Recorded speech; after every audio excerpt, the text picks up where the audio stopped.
Today's lecture is chapter 9, consolidation settlement. Just to remember, we studied before chapter 8, compaction and settlement. What was compaction and settlement? We were studying mainly settlement as a whole, and we said that settlement consists of three main categories: immediate settlement, primary consolidation settlement, and secondary consolidation settlement, or it is called creep settlement. Immediate settlement is what we studied in the previous lecture.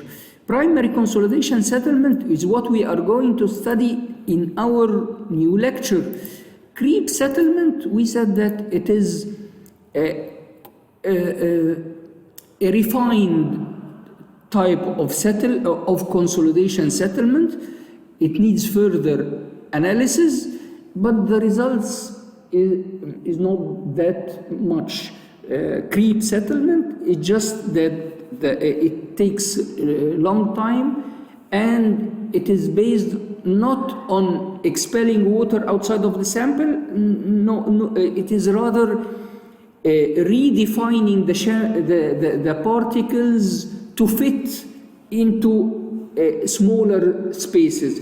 Particles may be shifted a little bit, rotated a little bit, so that they fit all together in a smaller volume. This takes a long time, and the amount of the creep settlement compared to the immediate or the consolidation settlement is not that much, so it may be ignored in many calculations. So we did not discuss it at that time, and we are going to study only now the consolidation settlement, which we mean by it the primary consolidation settlement. Just also as a reminder, what is the difference between settlement and consolidation? Settlement, we said that it is immediate, it happens in sand, whether with water or without water, because water can be easily expelled because the permeability of sand is very high. But in case of consolidation settlement, it is different. We need to expel water from clay. Clay has a very low permeability, so expelling of water will take much longer time. So settlement due to consolidation will not happen immediately, it will take longer time. This long time may reach years. A building may stay years settling down due to a consolidation settlement. So now we'll go into consolidation. What is consolidation? We said what is consolidation. Consolidation, it occurs at the soil foundation. It takes a very long time. Why? Because the voids between the particles need to be, we want the voids to be smaller, because the voids are full of water, so we need to expel out this amount of water, so it takes a longer time. Here it says it is, of course, it happens in cohesive saturated soil. I need clay or material with very low permeability, and I need saturated material, because if I don't have water, then I don't have consolidation. It will be normal settlement. Air can leave immediately, but because I have water inside, water will take longer time.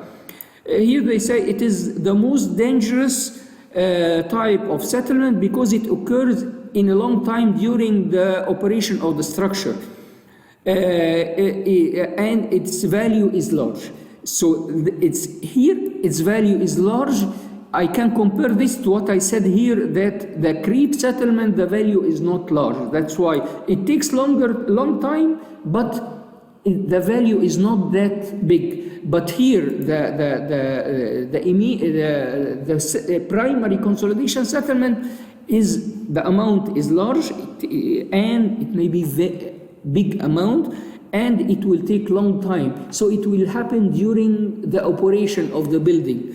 Immediate settlement, big part of it will happen during construction. If you are constructing a building, you are adding the footings, the columns, the floors. Each time you add something on top, the settlement will occur. So by the time you finish building the constructing the building itself, most of the settlement will be finished, and the remaining is the settlement due to life load of the building. But in case of consolidation settlement, nothing will happen at the beginning. It will start happening when people start using the building. So the effect and the disturbance they cause for the people is very high, so it has to be taken into consideration. How to measure this consolidation? We have a test. This test, you have it in your lab. It's called the odometer test or the consolidation test. Odometer test, I bring a sample, put it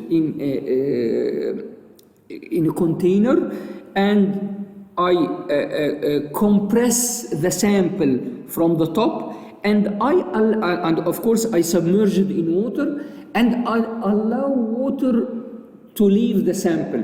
This plate on top and plate on at the bottom should be porous, so that when I compress the sample, water can leave through the voids of the plate. So in this case, this sample will start to settle, and it will take very long time. That's why it's a very long time test. You cannot go to the lab and do a consolidation test in 2 hours and come. No, you leave the test for maybe days in the lab, just applying the load and waiting for the settlement to occur. This is what, of course, here is how the test is conducted. I don't want you to memorize this. I just want you to understand that this test, it's a very long time test. It takes maybe long hours or days. So what we should do, we should put the sample, put a load, and increase the load with time. Every time I put a load, and I wait till the sample reach its full consolidation. All the water is expelled. Then I increase the load again and wait, increase and wait, increase and wait, and so on. I follow this table. You will find that we measure, this is the start, and I measure the settlement, this at the start. Then after 1 minute, 2 minutes, 8 minutes, 15 minutes, then 8 hours, then 24 hours, then another 24 hours, and so on. This may till I reach full consolidation of the sample, and so on. As you can see here, whatever I add, I measure. I measure the load I'm putting, and I measure the settlement that is occurring. And from this test, I can draw this curve. From this curve, I will calculate some parameters. These parameters are very important to the soil. I just want you to know these parameters. ES is the Young's modulus of soil. It is the increase in the stress divided by the what do we call it? The strain that will happen in the sample. It means delta H divided by H. We have here something called MV. MV is the opposite, or change the denominator with the and so on. Bring whatever on top to the bottom, and so on. So it is the opposite. It is the strain divided by the stress. So this is MV. We use MV for consolidation, and we use ES for normal settlement. So if I am solving a problem for normal settlement, I use this equation. If I want to use something for consolidation, I use a parameter called MV, and this is what is MV equal to. It is the opposite. It is 1 over ES. This is very important for you to know that this relation is very important. I have something also called the coefficient of compressibility. Also from the curve, I just draw the curve between void ratio and the stress I have. Here it was the strain and the stress, but here it is the void ratio and to the stress. So I have something called the coefficient of compressibility, AV. AV, this is the equation of AV, and just few equations so that we can use it to solve any problem related to consolidation. The third thing is coefficient of coefficient index, which is called CC. Coefficient of consolidation, coefficient of consolidation, not coefficient of index, it's the coefficient of consolidation. What is it? This is the equation of it, and we have here an equation, another CC equals 0.009 multiplied by liquid. So I have relations to try to derive this value from different ways.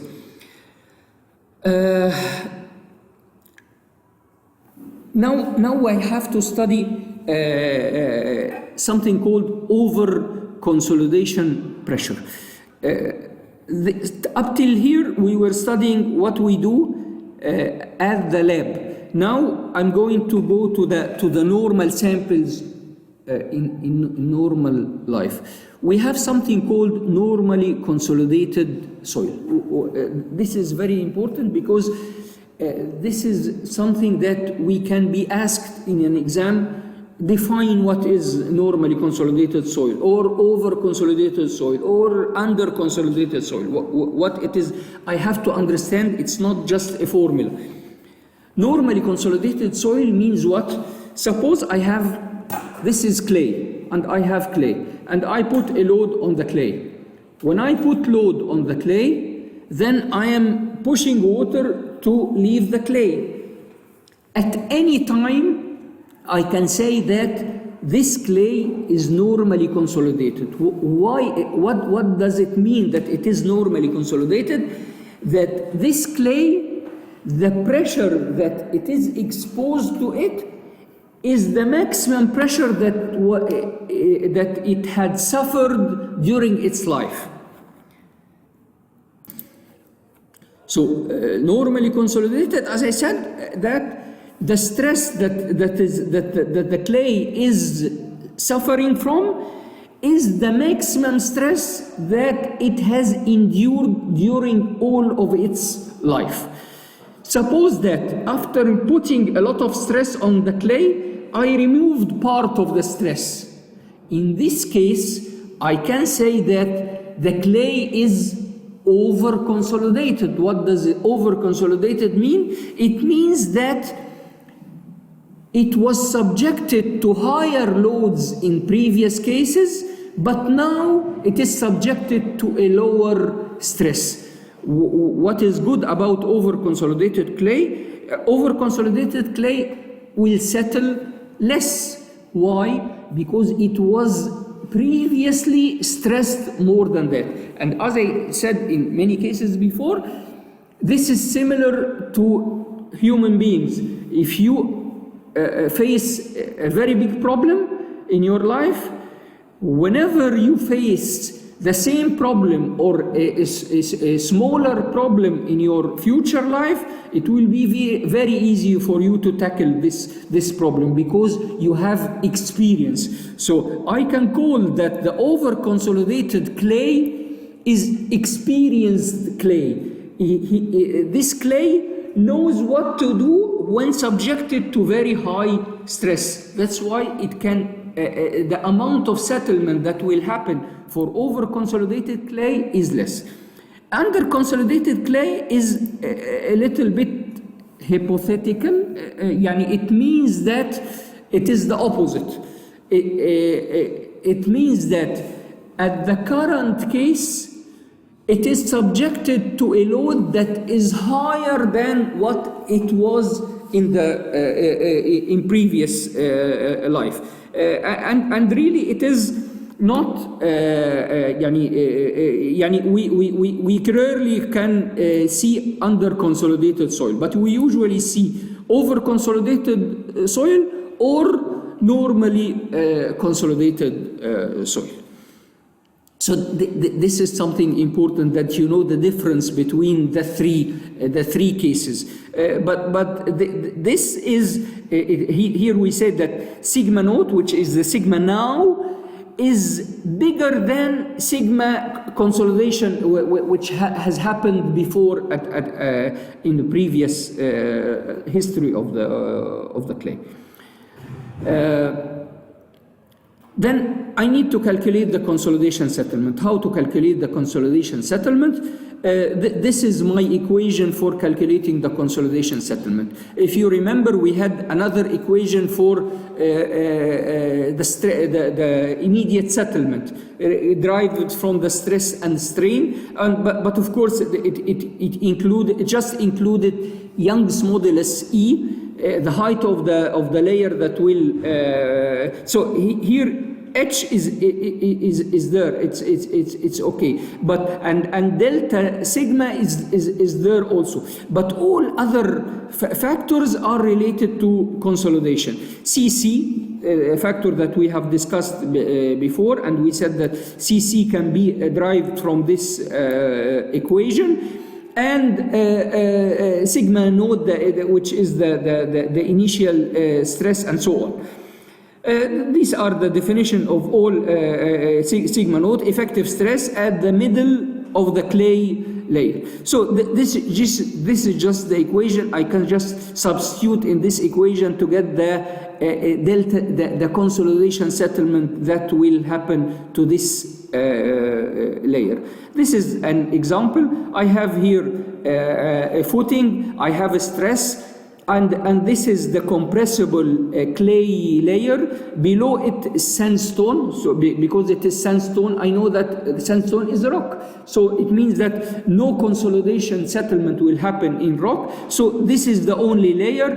So I go to the midpoint of this layer, calculate the additional stress due to this load, and I just substitute in the equation to get the consolidation settlement. This is very straightforward using this equation. You just substitute in this equation to get the amount of settlement that will happen. There is another way, which is to use MV. We said that we just said that MV here is MV. Let's just check where. Here is MV. We said that MV is 1 over ES. So we just use MV in solving the problem. Delta H will be equal to MV multiplied by H multiplied by delta sigma. By the way, in this case, this is exactly the shape of the equation of the elastic settlement. The only difference is that we are using here MV. In elastic settlement, we use 1 over E. That's all. This is how we calculate the stress at the middle of the layer. So if I know the value of MV, then I can calculate the settlement also using this way. This is just a note. In case I have many layers, suppose I have layer 1, layer 2, many layers of clay, then I will have to calculate the consolidation settlement for each layer alone and then add the layers all together. To calculate this, then I have to go to each layer and calculate the consolidation settlement of this layer. Here this is the node. So I calculate delta sigma for then I will have to calculate many layers, the delta H1, delta H2, and then delta H will be equal to the summation of both. This is an example. For the shown footing, it is required to calculate the expected compression of the clay layer due to the shown loading condition. This is the loading condition, and I have here the clay layer. What is the difference? The difference is that I have two layers. I have sand and I have clay, and in the sand there will be some kind of elastic settlement, but here he said it is required to calculate the expected compression of the clay. He only wants the compression of the clay, so maybe I can ignore this layer on top. Then I have to go to the mid layer of this clay. And of course here the clay is saturated with water. I will get the delta sigma here, and I will calculate the compression of this small layer by just also direct substitution in the equation, but using MV instead of using the same equation that we used in the previous example. There is another way to calculate MV. MV is equal to AV divided by 1 plus E naught. Whatever we have values, we can use these values to calculate our consolidation. Another example here for this case, how to calculate all of the I have how to calculate gamma saturated, and then to calculate MV, and then to use MV to and then calculate the delta sigma, and then to substitute in the equation to calculate the delta H.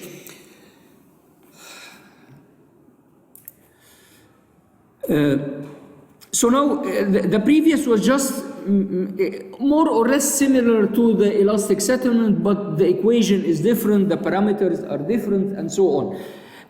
Now we go to real consolidation. What is really consolidation?